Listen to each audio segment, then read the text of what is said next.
Hey, what's going on there, Warrior? Jeff Anderson here, warriorlife.com and the Warrior Life Academy. So this week I got an email that was forwarded over to me from our Warrior support team, and it was in regard to a survival class that I had recently given. And during the Q&A section there, people were asking me about the best weapons to be able to defend ourselves in situations where there could be civil unrest or it's an SHTF type of event. It was survival purposes, but this person that wrote in did not like it that I was praising the AR-15 rifle as a useful weapon when it came to personal defense. In light of the recent active shooter situations or school shootings that have happened in the news, and that it was somewhat irresponsible of me to put so much emphasis on the AR-15 as being a positive thing. Now, I don't fault this person at all for them writing in and even having that opinion, because there is so much misinformation out there about the AR-15 rifle for defensive purposes, and that it's seen as this assault weapon that should only be used out on military battlefields, that most people they're not armed with the facts. And so I thought this would be a really good opportunity to provide some additional facts to people that are out there, whether you are against the AR-15 or whether you're for it, it doesn't really matter, for the purposes of starting this live stream or this podcast episode.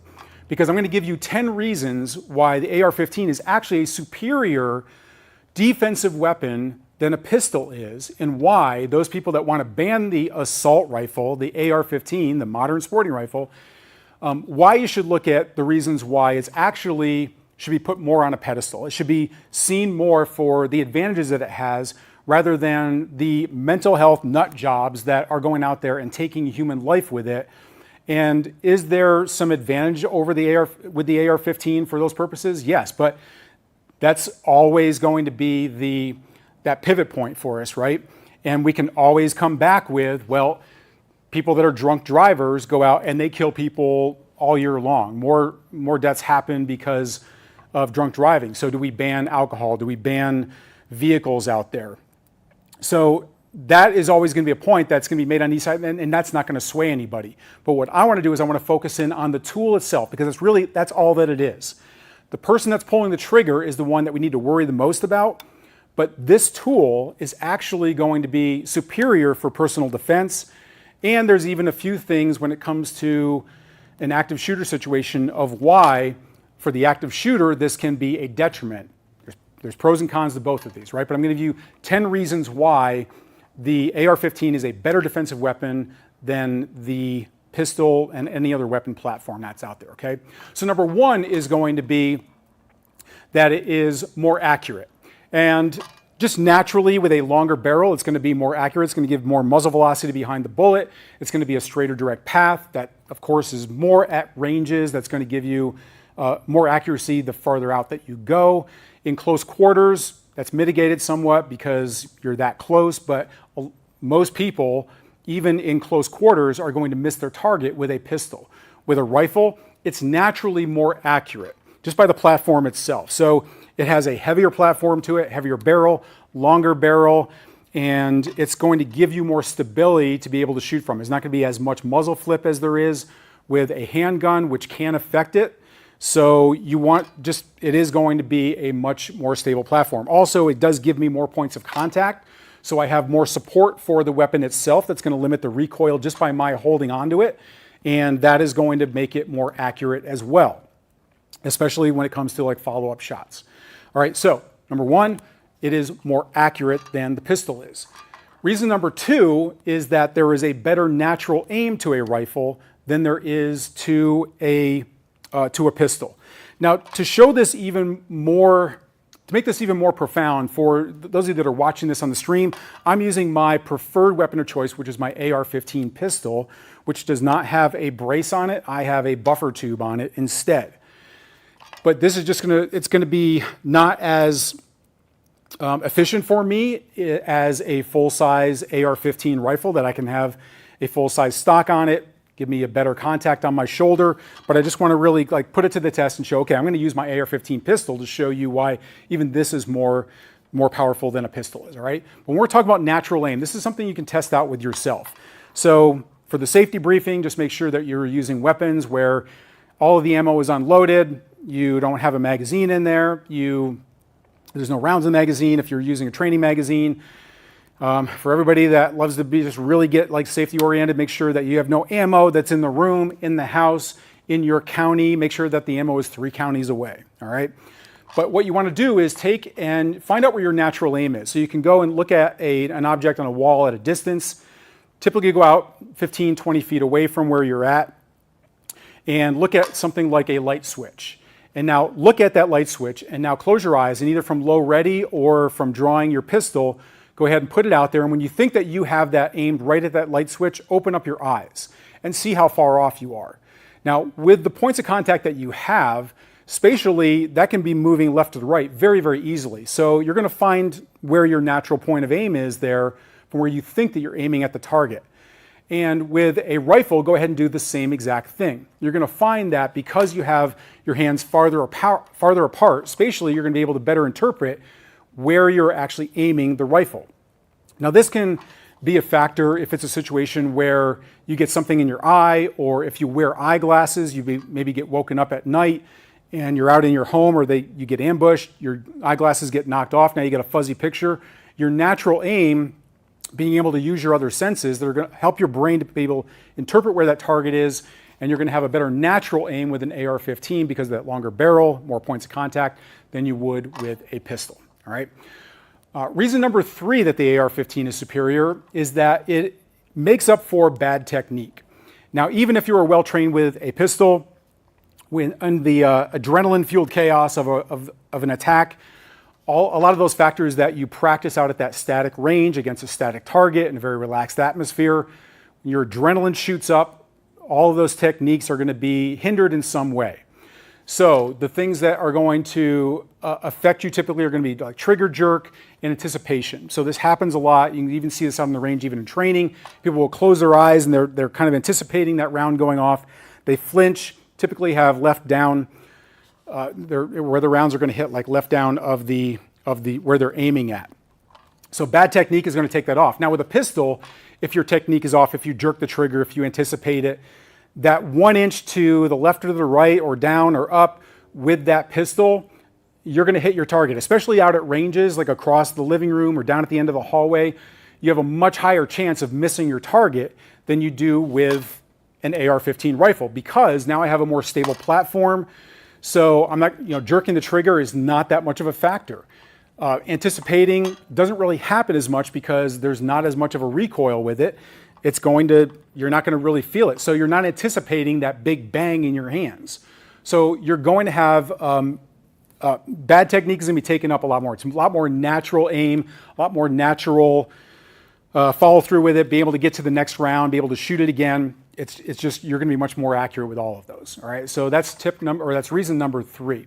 Now, reason number 4 has to do with better stopping power. So this is one of the reasons why gun control advocates don't want us to have the AR-15s, is because when they are used, and let's face it, they are used in combat. We use them out on the battlefield, all right? I carried an M16 out in combat. And so it is a weapon of war. Sure, it is. But that stopping power is exactly what you need. You want a bad guy to go down as fast as possible. A person that is, even somebody that's mortally wounded, still has another 10 seconds or so where they can fight back. That's somebody who is mortally wounded. Like that one round that did that damage there, if they're going to die from that round, they still have 10 seconds or so to be able to fight back or kill somebody else or injure me or charge at me or whatever.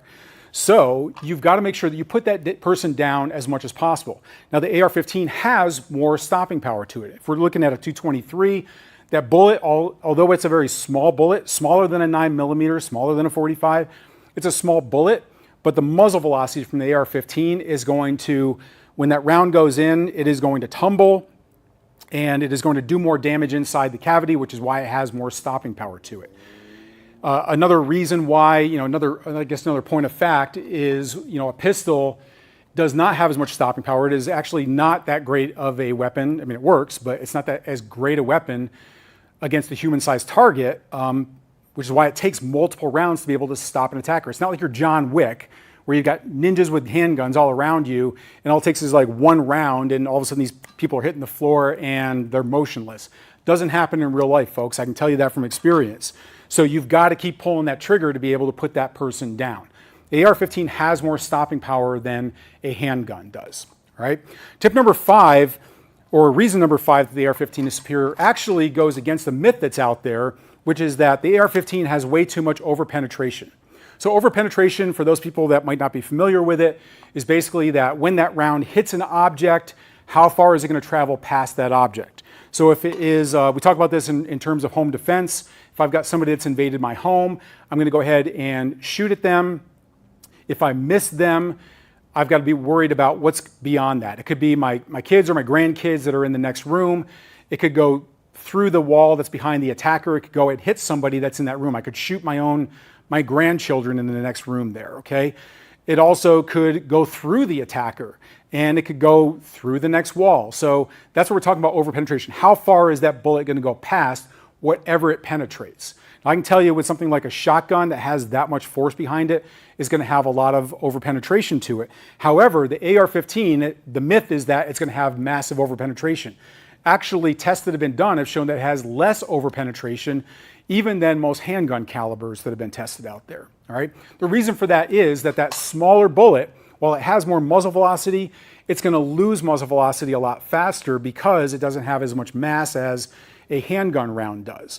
So it's going to hit, it's going to tumble, just like we said before, when it hits like a person, it's going to tumble. It could fragment. When that happens, all of those little fragments are going to lose velocity much faster. So if it goes through sheetrock, by the time it hits that next piece of sheetrock, it's great. Like every time it hits something, it's going to greatly reduce the velocity on that round. Now this can be mitigated even more if you're using either a bonded bullet or a fragmentation bullet. That's going to take it down even more, okay? But less overpenetration with the AR-15, which makes it safer for inside the home use, okay? All right, that was tip number 5. Tip number 6 here is less recoil.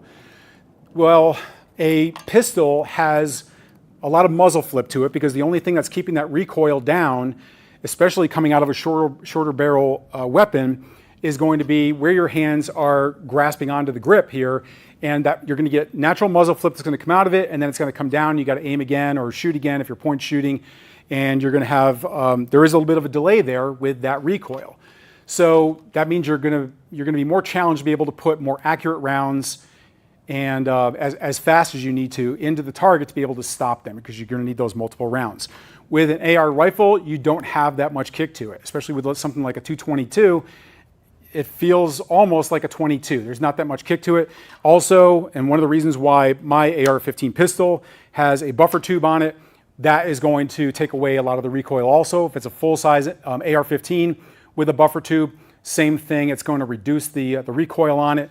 Now this makes it easier for people to use that even have less hand strength. So it could be somebody could be a woman or a man, either one with less hand strength, could be elderly, it could be children that are defending themselves in a home defense situation, which does happen. So that's going to make it a much easier platform for somebody to be able to use if they have less hand strength, all right? So that recoil is not going to be something that's going to be as much of a factor. All right. Reason number 7 that the AR-15 is superior is that you can carry more rounds. Now, again, this is one of those things which gun control advocates say, why do you need a 30-round magazine or a 100-round magazine or anything like that? Well, the additional rounds are oftentimes needed in any time that you're looking to stop somebody. As I said before, it's going to take multiple rounds to be able to stop an attacker. Are there instances where there's a one-stop shot or like a one-shot stop? Yes, there are. Typically, that's going to be a psychological stop. Somebody gets shot, they realize that they've been shot, and they're freaked out that they got shot, and they stop what they were doing. That does not always happen. Sometimes people don't even realize that they've been shot, and they carry on their attack, not even realizing they've been shot. So you keep firing that weapon until that is no longer a threat. So with the AR-15 having more rounds, having the ability to have a 30-round magazine gives me more rounds. Now, the other part of this is that when it comes to home invasion, so for home defense with the AR, a lot of times the home invaders are gang related. And so you might have 2, 3, or more people that are invading a home because their goal is to get in there, get as much out of there as possible. If they're there because they want people there and they're going to terrorize people, again, a lot of times that's going to be multiple invaders that are coming in there. So if I know that it takes multiple rounds to be able to stop one attacker, if I'm facing off against multiple attackers, I'm going to need as many rounds as I possibly can. If I'm limited to only 10 or 15 because of my handgun, I would much rather have 30 rounds that I can use, or even more than that, because I just need as many rounds as I need to be able to stop that threat. Why should I be limited by the number of rounds that I have? Now, I know in gun control, advocates are talking about, like in active shooter situations, it makes it easier for them to be able to fire off more rounds. I'm not going to say that's not true, but that's, again, we're talking about the platform itself and not the person that's using it, okay? All right, so that's number 7. So reason number 8 is reliability. So to illustrate this, just went to the range with my daughter and my grandson and a couple of Navy SEAL buddies that I got, and we were doing some range training out there. We got a private range, and my daughter she's super petite. She has her concealed handgun license, but has not been training with it. She just got it. She has a Glock, extremely reliable platform for a handgun. This was the second time that she was shooting it at the range. She took it up there. I wasn't working with her. One of my SEAL buddies was. Got up there. She fired the first round. It jammed the gun. Cleared it. Put another round in there. She fired again. Jammed the gun. Cleared it. Put her back out on the line. Fired it again. Jammed the gun. Why is that? Well, she's very petite. She's got wrists like this, right? Small hands, small wrists. She doesn't have a lot of hand strength. And so she wasn't gripping it hard enough or taming that recoil enough. And so what was happening was she was limp wristing it. And what that is doing is basically, in layman's terms, basically absorbing a lot of that power of using the kickback of the slide to be able to chamber that next round. She was absorbing some of that. So it doesn't allow the slide to come back far enough to be able to chamber that next round. And so that was what was happening, was it was just kind of like gumming up the whole process here with getting another round actively in there. With an AR-15, you don't have to worry about it. The gun is going to take care of that. All right. Of course it can jam, but typically that's not going to be because you're limp wristing it. So again, if we're looking at situations where it is a child that's defending themselves at home because they're forced to, or somebody with weaker hands, elderly, or somebody who has a smaller stature, it's going to be a much more reliable platform. The AR-15 platform is extremely reliable. So are handguns if you use them the right way, but this is going to take away that. I know I can put my daughter up there on the range and not even tell her grip it tightly. Go ahead and use the start pulling off rounds, and she's not going to notice it jamming. It's not going to jam because the weapon is designed to be able to take care of that mostly for her. All right. So that's number 8, is reliability. Now, there are some situations where there are some arguments that are made for why for school shootings and things like that, and for active shooters, the AR-15 should absolutely be banned for those reasons itself. Now, again, I'm not going to get into the real issues, which are mental health and things like that. We're just talking about the platform itself. There are actually a few things that make this a little bit easier to mitigate those risks if it's an AR-15 that an active shooter is using for the purposes of carrying out their shooting. Now, this is going to be in areas where they are around other people. So for a school shooting, or if it is a situation where it's like a workplace shooting where you have people around you, this is not taking into account that it might be somebody like locked in a hotel room somewhere and shooting down at people in a crowd. This is where people are nearby, or it's out in public. So reason number 9 is that it is harder to conceal an AR-15 rifle. So you can see with the size of it that a pistol, I can go ahead and conceal that. I carry a concealed pistol. Nobody knows that I have it. So I could walk into anywhere that's a public place. Nobody knows I have it. I can pull it out and start shooting instantly before anybody even knows what's going on. With an AR-15 rifle, somebody is going to hopefully notice that somebody has a rifle. You can't just put this down your jeans and walk around with it and think that nobody's going to see it. If somebody is wearing a large overcoat or something, well, why are they wearing a large overcoat? So there are ways to conceal it, but they're less than with a pistol.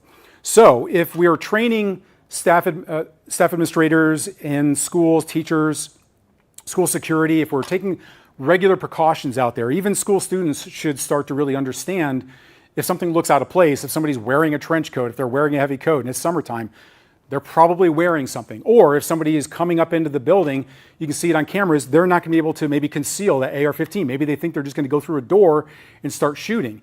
If they're holding a concealed pistol on their body and you can't see it, well, maybe they can get in a door and start shooting before anybody even knows. The AR-15 is going to be harder to conceal and easier to detect, okay? All right, and finally, reason number 10 has to do with retaining the weapon. Now, most people have heard that a lot of officers have been shot with their own weapon because it gets taken away from them, okay? Well, with an AR-15 rifle, if somebody were using it, if an active shooter is using this and they're firing at people in public, if I've got a pistol, if they're firing a pistol, they're moving that pistol around. Let's say that there is a sheepdog nearby that maybe isn't armed, but is going to go ahead and charge this person and try and grab that weapon and stop this shooter from harming anybody else. Trying to grab a pistol, especially one that the person that is shooting is shooting all over the place. You might be grabbing air if you reach out for that pistol because there's not a lot of room there for you to be able to grab on. There's not a lot of real estate for you to grab onto. If somebody has an AR-15 rifle or something else, a carbine rifle of that kind or whatever they're using, there's more real estate there that somebody can just reach out and grab very, very easily and take that rifle off path where it's not being pointed at somebody. That doesn't mean it can't go off. It doesn't mean somebody can't get shot, but there's a much, much higher chance of somebody being able to grab that and take it out of the fight, at least temporarily. So while somebody might not be able to get it away from them, if somebody else sees that that shooter is all tied up and somebody's trying to wrestle it away from them, it does allow somebody else to come up and try and take that person down also. As opposed to with a pistol, it is easier to get out of having that weapon taken away from you if you have a pistol. I can get that away from somebody easier than I can a rifle, all right? So it's easier to stop somebody, grab onto that rifle and retain that and get that rifle away from them than it is from a pistol.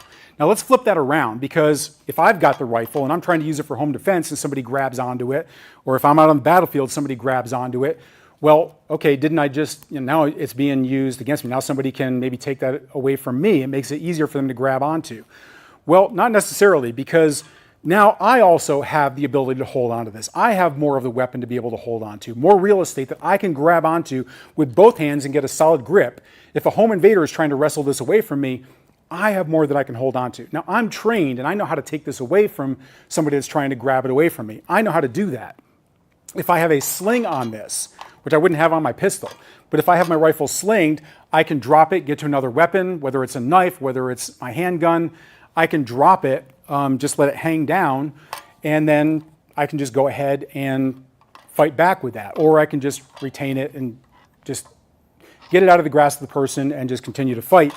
Even if I run out of bullets here, I also have a striking tool. Now I can muzzle punch this person, I can use it, I can hit him with the buttstock, or with this, there's a lot of ways I can use this as an impact weapon also, all right? So those are 10 reasons why we should actually be putting the AR-15 rifle on a much higher pedestal as a defensive weapon than instead of trying to ban this thing. For all of those reasons, it is superior in stopping the bad guys. So the well-trained good guys with this weapon, even an untrained person is going to be better off defensively with this AR-15 than they are going to be with a pistol.